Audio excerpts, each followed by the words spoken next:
většina z nás si pod pojmem posedlost představí duchy, démonické postavy z filmů, nebo si vybaví strašidelné zážitky, které jsme sami zažili.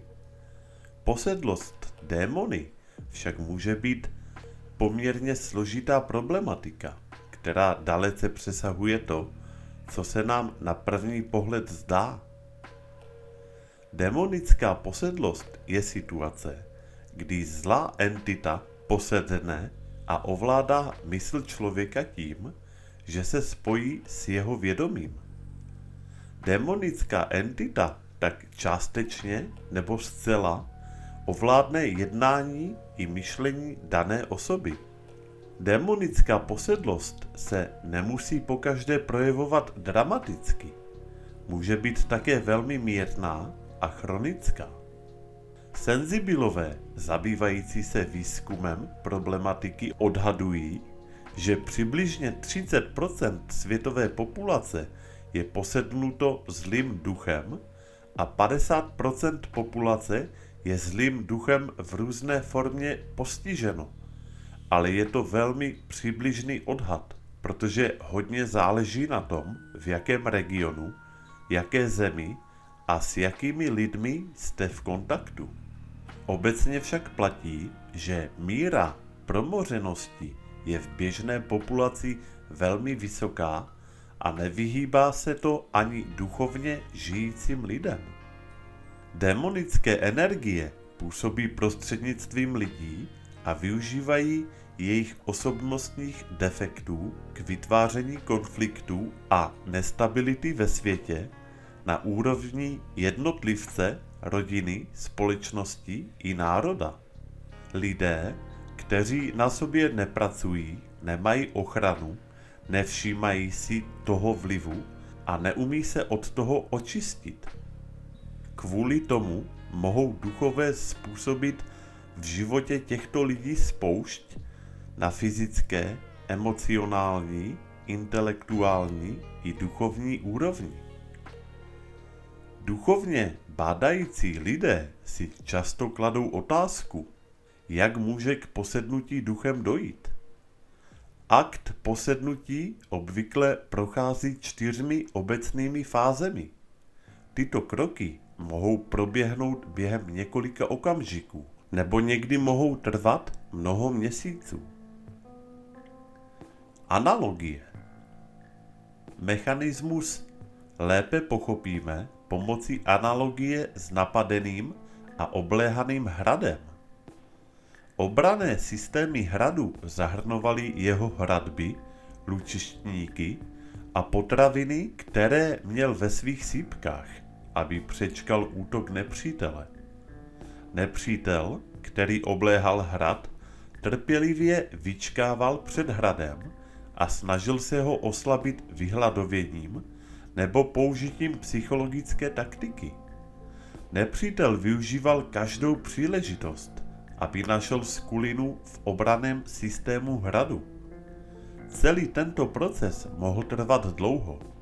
Jakmile by byla obrana hradu v jednom menším bodě prolomena, nepřítel by se soustředil na rozšíření tohoto průlomu a následné ovládnutí hradu.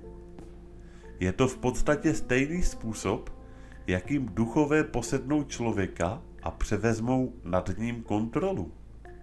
Cílová osoba je ve výše uvedené analogii hrad a nepřítel představuje zlého ducha. Časové vymezení.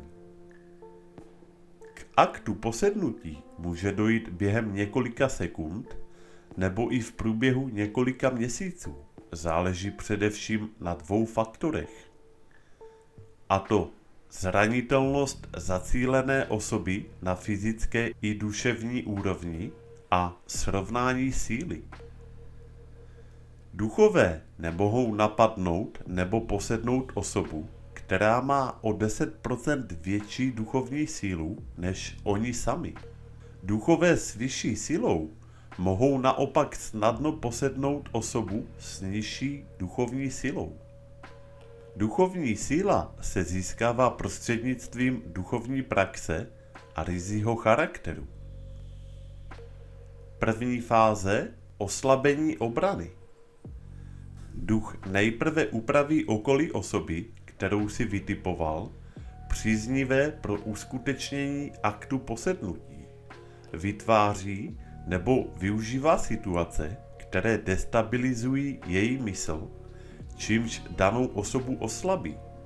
Tyto situace mohou být na fyzické nebo duševní úrovni. Na fyzické úrovni mohou duchové způsobit nebo využít problémy, jaké jsou kožní vyrážky nebo to, že děti celou noc pláčou, takže jejich rodiče trpí nespavostí. Využívají vzniklé zranitelnosti, aby si vytvořili místo pro vstup. Na psychologické úrovni na nás působí některým z následujících způsobů. A to využívají osobnostních defektů, jako je hněv, strach, nestabilní emoční povaha a tak dále. Tyto osobnostní vady zvyšují zranitelnost. Čím horší jsou naše osobnostní defekty, tím snadněji se nás duch zmocní. Duchové jsou snadno schopni posednout lidi s převahou temné energie s osobnostními vadami, jako je slabomyslnost, nestálost, intenzivní touhy a bázlivost. Duchové rozehrávají naše osobnostní vady zákeřnými myšlenkami, které dále destabilizují náš svět. Dále vkládají destruktivní myšlenky, vytvářejí pochybnosti o sobě i druhých, podněcují deprese, vyvolávají hádky v domácnosti. Temné myšlenky, které duch do člověka zasévá, způsobují, že se člověk chová špatně. Osoba se může výrazně odchýlit od svého normálního chování, čímž naruší svou duševní rovnováhu. Příkladem může být svobodná mladá žena, která má intenzivní sexuální myšlenky a jedná podle nich s anonymními muži. To může vést i k jejímu zneužití a zhoršení problémů. Dalším příkladem může být ztráta živitele rodiny nebo zapletení rodiny do skandálu. Duchové tedy prostřednictvím fyzických nebo psychických problémů destabilizují duševní rovnováhu člověka a tím zesilují jeho zranitelnost. Druhá fáze – vstup. Jakmile se u osoby projeví slabost, duch se vydá na cestu. Dál je uvedeno několik bodů, které duch shledává jako příznivé šance pro vstup do vědomí zacílené osoby. Vady osobnosti. Pokud je osobnost posedlé osoby slabá, může jí duch kdykoliv posednout. Člověk je velmi zranitelný, když ho přemáhají touhy, vášně, nebo je v emocionálně nevyrovnaném rozpoložení.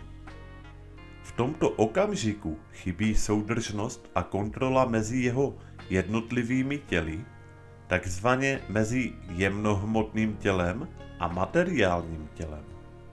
V tomto stavu může nad danou osobou převzít kontrolu jakýkoliv duch. Má-li však zacílená osoba silnou osobnost, musí duch vyčkat na vhodný okamžik. Například zlý duch může ovládnout poctivého člověka pouze tehdy, kdy opustí svůj piedestal a odebere se na chvíli k nepoctivému myšlení. Slabé spojení mezi jemnohmotným a fyzickým tělem. Duch může někoho posednout i během spánku. Má šanci tehdy, kdy se fyzické tělo oddělí od mentálního těla, například ve stavu snění, ve stavu hlubokého zoufalství. V některých případech k tomu může dojít i ve stavu hluboké meditace. Pouze duch vyšší úrovně však může využít toho, že se jemnohmotné tělo během meditace oddělilo od fyzického. Přechodové časy.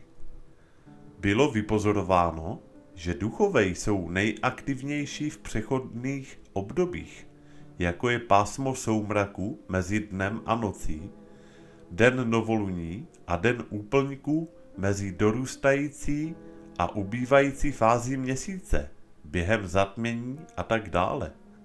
V těchto obdobích je největší pravděpodobnost, že se lidé stanou posedlými.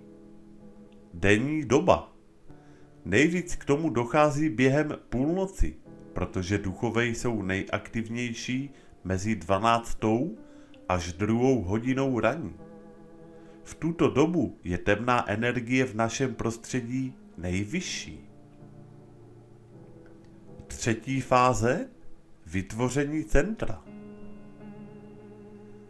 Duch způsobuje ovládnutí a kontrolu zacílené osoby prostřednictvím temné energie. Je to duchovně destruktivní a škodlivý typ energie. Duch se v člověku usadí prostřednictvím něčeho, čemu se říká centrum. V tomto centru koncentruje svou temnou energii. Místo, které si zlý duch vybere jako centrum, je obvykle nejvíce zranitelné místo v osobě. Většinou si duch nejprve vytvoří centrum ve fyzickém těle, protože to absorbuje temnou energii nejsnáze. Obvykle je to nějaké místo v těle postižené nemocí, kde dochází k lokálnímu nárůstu destrukce, což má za následek nemoc. Perspektivním místem pro centrum ducha se stává například zanícený kloub, astmatické plíce, porucha osobnosti v podobě vzteklosti a tak dále. Duch vnáší temnou energii do tělesně nebo duševně zranitelného místa a pevně jej ustanovuje jako své centrum. Vytvoření pořádného stabilního centra může duchovi trvat mnoho let. Prostřednictvím centra pak duch postupně přenáší temnou energii do celého zbytku mysli a těla člověka. Čtvrtá fáze. Převzetí kontroly. Ovládající duch, démon, ďábel, destruktivní energie a další pokrývá posedlou osobu svým vlastním mentálním a kauzuálním pláštěm. V důsledku toho se mentální a kauzuální pláště posedlé osoby stávají nefunkčními. Osoba pak začne mluvit, chodit, myslet a chovat se podle nových mentálních a kauzuálních vzorců ducha. Tak, a to je konec tohoto videa. Já vám děkuji za pozornost. Komu se video líbilo, tak díky za like a u dalších videí nebo pokračování naslyšenou.